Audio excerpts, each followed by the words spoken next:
become the story of this mean season here in the Northeast. We're getting hit again tonight by a messy winter storm encompassing upwards of 19 states before it's all over. First round this morning, now round two. Here's what the storm's path looks like over the next several hours. We're hearing snow totals could be 8, 12, even 14 inches up and along the East Coast before it's over. In Washington, there's a lot of white swirling around the White House. The storm even affected the president. And as you were in Janet's piece there, we had snow thunder here, a very loud crackle of lightning right across the sky. It was really very jarring. D.C., the Mid-Atlantic, the Northeast, all getting hit very hard. Schools are closed. Airlines are canceling flights. And an area that is sick and tired of winter is getting yet another dose. That's all the same concerns coming in with the ice storm from Indianapolis through Pittsburgh, even into New York City. That ice will begin to accumulate on roadways, power lines, and power outages will be a big problem. Then this heavy snow heading into New England.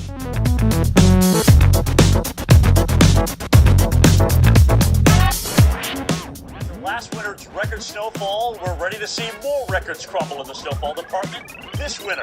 Hartford, Connecticut within hours of setting their snowiest January on record. Coming in as we go on the air tonight, word that 2 tornadoes have slammed into central Massachusetts, the Springfield area.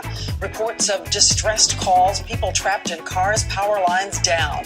And we know that rescue operations are underway and more severe weather is rumbling toward millions of people from Virginia to Maine. And we begin right now with Lindsay Davis.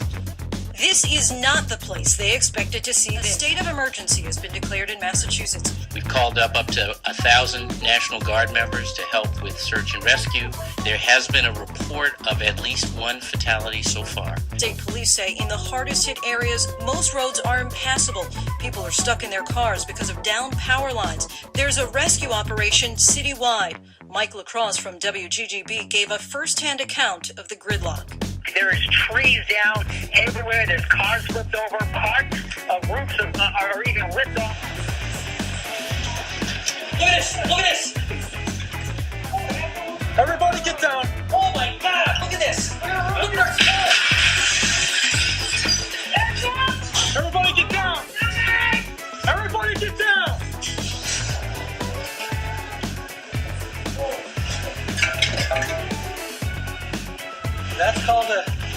That's a tornado. Heat wave on the move this evening, but slowly. 200 million Americans now sweating it out. Tonight, this massive heat dome is hovering over 1 million square miles. Heat and humidity making it feel like it's almost 120 out. And now it's taking a real toll. Even at night, when we thought our bodies were getting a break as we sleep, they're not. ABC's Matt Gutman, traveling with the system all week, reports in tonight from Philadelphia. Matt, good evening. Hey, good evening to you, David. A heat index here of well over 100 degrees still smothers this city. And across the country, that unrelenting heat has caused nearly 24 deaths over the past 24 hours alone. And many of the hospitals that we spoke to are reporting a 4-fold increase in heat-related cases. Structures taking a beating, too. Heat so intense, it bent these Union Pacific rail lines as if they were made of rubber, cracked these building foundations in Tulsa, and closed the crown of the Statue of Liberty. And it's not just blistering during the day.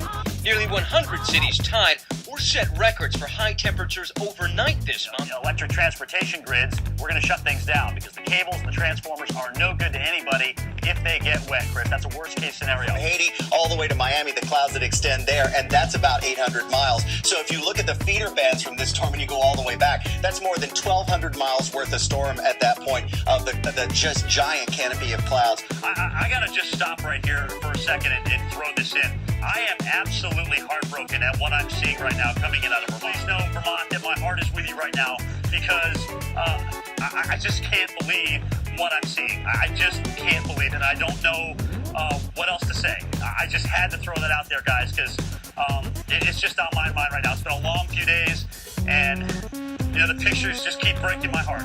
And I don't mean to belittle anything that's been going on to other states. North Carolina, Virginia, up through Delaware, up through Maryland, New Jersey. You're going to deal with record flooding as well into eastern Pennsylvania, all across New England. How is that possible? Army, bro.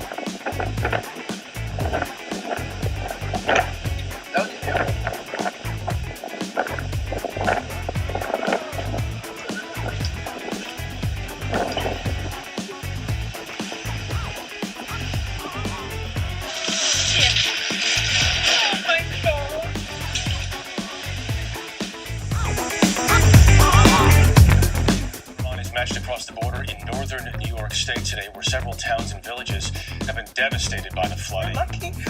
In comparison to others, we have our building. In many cities. Yes, and trick-or-treating is now in jeopardy as parents and officials worry about the little one's safety. Tamon Bradley is joining us this morning from Washington with one more on this rare October snowstorm. Tamon?